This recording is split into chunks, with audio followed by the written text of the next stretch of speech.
आप सभी लॉ स्टूडेंटों का आपके अपने YouTube चैनल पर स्वागत है। जैसा कि आप सभी लोग हमारे इस वीडियो की थंबनेल में देख चुके होंगे, आज के इस वीडियो के माध्यम से हम आप लोगों के लिए BA LLB प्रथम सेमेस्टर एग्जामिनेशन दिसंबर 2023 और 24 के प्रीवियस ईयर्स क्वेश्चन पेपर लेकर आए हैं। अगर आप LLB या BA LLB कर रहे हो तो यह वीडियो आप लोगों के लिए काफ़ी महत्वपूर्ण हो जाता है, क्योंकि जब कोई स्टूडेंट BA LLB में एडमिशन लेता है तो उसे इंग्लिश में सबसे ज़्यादा प्रॉब्लम होती है। इंग्लिश में किस प्रकार तैयारी करना है और कहाँ से क्वेश्चन पूछे जाते हैं और कैसे क्वेश्चन पूछे जाते हैं। कॉलेज स्कूल में अभी तक जो पढ़ा है वह नहीं पूछा जाता है, लेकिन इंग्लिश का पेपर बहुत ही सिंपल आता है। अगर आप लोगों से ग्रामर बनती है तो मैं गारंटी देता हूँ इंग्लिश का पेपर आप लोगों से बन जाएगा। लेकिन 90% बच्चों की एटी इंग्लिश में ही आती है और इतना सिंपल पेपर आता है, फिर भी एटी आती है। क्यों आती है? आज की इस वीडियो के बारे में हम इन सभी डाउट पर चर्चा करेंगे। क्यों आती है एटी? क्योंकि बच्चे इंग्लिश को बहुत ही हल्के में लेते हैं। इंग्लिश का जो सिलेबस है, जो कॉलेज में पढ़ाया जाता है, आता तो है लेकिन वह पढ़ाया हुआ नहीं आता है। ग्रामर आती है, टेंस आते हैं। टेंस तो कहीं से भी पूछ सकता है, डायरेक्ट, इनडायरेक्ट, प्रोनाउन, सर्वनाम, क्रियावाचक और ग्रुप डिस्कशन, और Hindi to English, English to Hindi translate करने के लिए आती है। अगर आपसे ट्रांसलेट करना बनता है तो यह इंग्लिश का पेपर आपसे बन जाएगा और बहुत ही अच्छे नंबर आएंगे। अगर आपको इस पेपर की PDF चाहिए, सॉल्व क्वेश्चन पेपर की PDF, एक तो मैं इसी वीडियो में सॉल्व करवा दूंगा इन क्वेश्चन को। अगर नहीं करवाया पाया तो आपको PDF उपलब्ध करा दूंगा। डिस्क्रिप्शन बॉक्स में मेरा व्हाट्सएप नंबर है, आप मुझे व्हाट्सएप पर मैसेज कर सकते हो। दोस्तों, अक्सर आपने बड़े बड़े यूट्यूबर को यूट्यूब पर देखा होगा, वह कहने लगते हैं यह मेरा व्हाट्सएप नंबर है, मुझे इतने नंबर पर कॉल कर देना अगर आपको कोई डाउट है या कोई फिर समस्या है। जैसे ही आप उन्हें कॉल करते हो तो वह आपके कॉल का रिप्लाई नहीं देते हैं, और अगर आप उन्हें व्हाट्सएप पर मैसेज करते हो तो वहाँ से रिप्लाई आता है कि 10 मिनट की 2000 फीस है, आप पहले 2000 रुपये मेरे इतने इतने नंबर पर फ़ोन पे कर दो।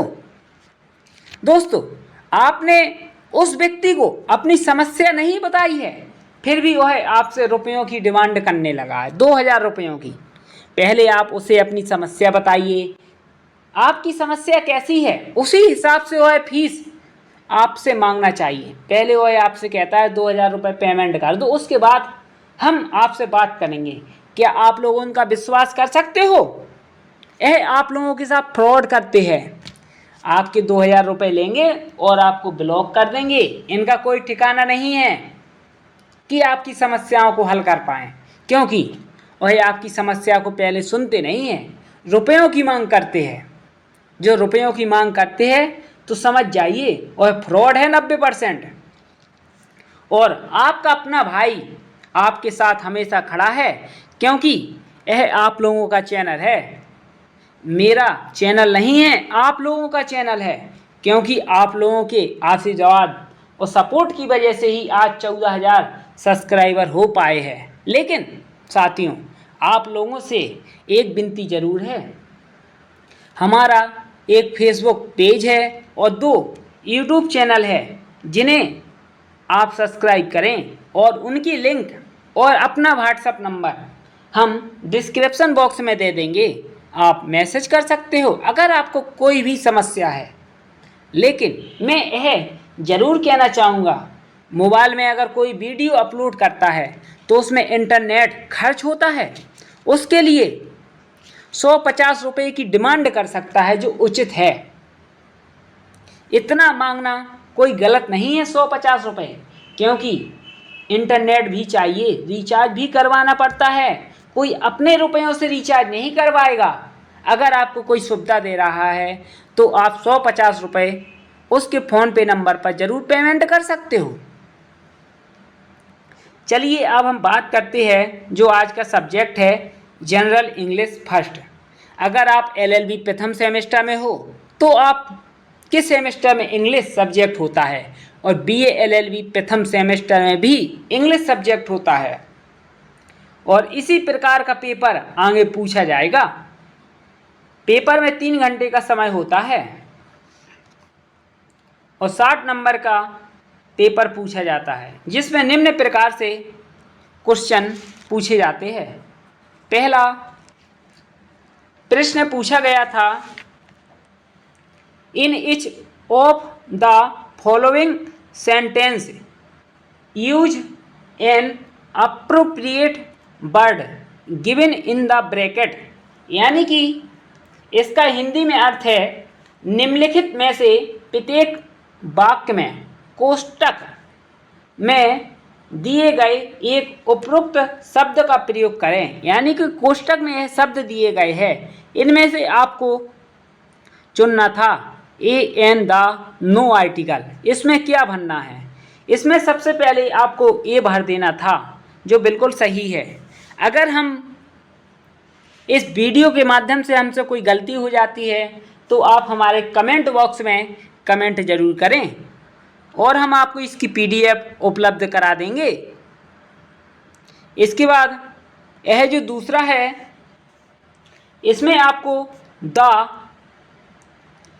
आना था।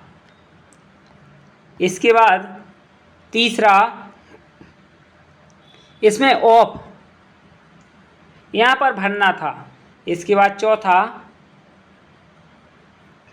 इसमें विथ। इसके बाद पांचवा, यहाँ पर ऑन हिज फैमिली। इसके बाद छठवां, यहाँ पर ऑफ आना था। इसके बाद सातवां, यहाँ पर माइट MIGHT माइट आना था। इसके बाद आठवां, यहाँ पर दोस्तों बिल यानी कि WILL बिल आना था। इसके बाद नौवां, यहाँ पर गोइस GOES। इसके बाद 10वां, यहाँ पर इज आपको भरना था। इस प्रकार यह ब्रैकेट आपसे पूछे गए थे कोष्टक में, जो आपको दिए गए थे इज RM, उनमें से एक सही था यहाँ पर जो भरना था। अगर आपसे ग्रामर और टेंस बनती है तो आपसे यह बन जाएंगे। बहुत ही सिंपल पेपर आता है इंग्लिश का। अब हम बात करते हैं जो दूसरा प्रश्न पूछा गया था, rewrite the following sentence use the gerund. यानी कि एक क्रियावाचक संज्ञा है, जेरंड का उपयोग करके निम्नलिखित वाक्यों को फिर से लिखें। यानी कि जो पहला दिया गया है, to find fault is easy, इसका सही होना था finding fault with others is easy. इसके बाद दूसरा, to smoke is injurious to health, इसका सही होना था smoking is injurious to health. इसके बाद तीसरा, it is not easy to swim, इसका होना था स्विमिंग इज नॉट इजी। इसके बाद चौथा, to walk is a good exercise यानी कि walking is a good exercise. 5वां, he like to walk is the morning. इसका जो सही था, he like walking in the morning. इस प्रकार आपको यह बिल्कुल सही करने थे जो गलत दिए गए थे। इसके बाद तीसरा, explain the difference between personal demonstrative and independent pronouns with explain यानी कि व्यक्तिगत, प्रदर्शनकारी और अनिश्चित सर्वनामों के बीच अंतर को उदाहरण सहित समझाइए।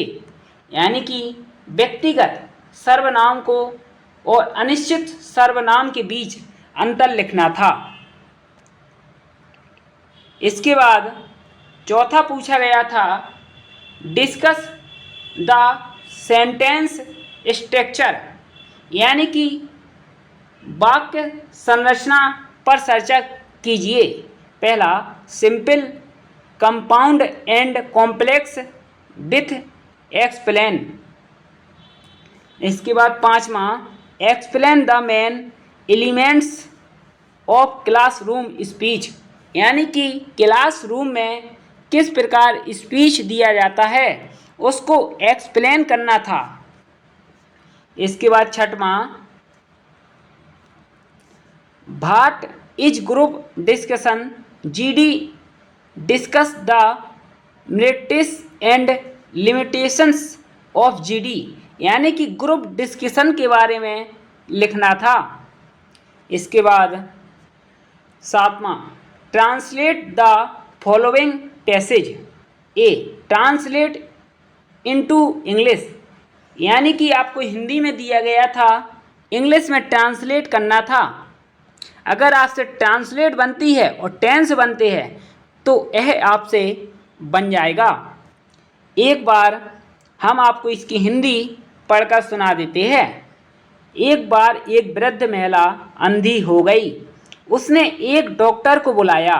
डॉक्टर ने इलाज के लिए बहुत बड़ी फीस की मांग की।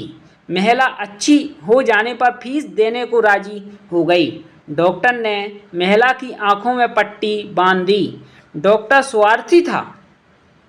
वह प्रतिदिन उसका कुछ सामान और फर्नीचर उठा ले जाता था। अंत में उसने महिला को अच्छा कर दिया और अपनी फीस मांगी। स्त्री ने फीस देने से इनकार कर दिया और कहा, मैं पूर्ण रूप से रोग मुक्त नहीं हूँ। इसके बाद यहाँ पर ट्रांसलेट इनटू हिंदी यानी कि इंग्लिश में दिया गया है, इसको हिंदी में ट्रांसलेट करना था।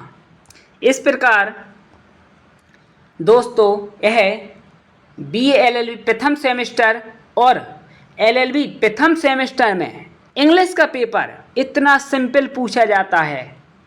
अगर आप इंग्लिश मीडियम से हो तो आपके 60 में से 55 नंबर आएंगे। अगर आप हिंदी मीडियम से हो, अगर आपसे ग्रामर बनती है तो यह पेपर भी बहुत सिंपल है आप लोगों के लिए। अगर ग्रामर नहीं बनती है तो आपकी 80 निश्चित है आएगी। और हम आपको इसका जो सॉल्व पूरा पेपर है बिल्कुल दे देंगे, PDF फॉर्मेट में उपलब्ध करा देंगे। अगर मुझसे कोई गलती हुई है तो आप डिस्क्रिप्शन बॉक्स में मेरी गलती बताने का कष्ट करें, क्योंकि मैं हिंदी मीडियम का स्टूडेंट हूँ। इसलिए इंग्लिश तो हिंदी मीडियम वालों से कम बनती है, लेकिन इतनी कम नहीं बनती है कि वह किसी भी इंग्लिश के प्रश्न को हल ना कर सके, इंग्लिश के पेपर को सॉल्व ना कर सके। बनती है लेकिन कम बनती है। इसलिए आप हमारे कमेंट बॉक्स में हमारी गलती ज़रूर बताएं और हमारा जो फेसबुक पेज है उसको फॉलो करें और हमारे 2 चैनल है उन्हें भी आप लाइक, शेयर और सब्सक्राइब करें।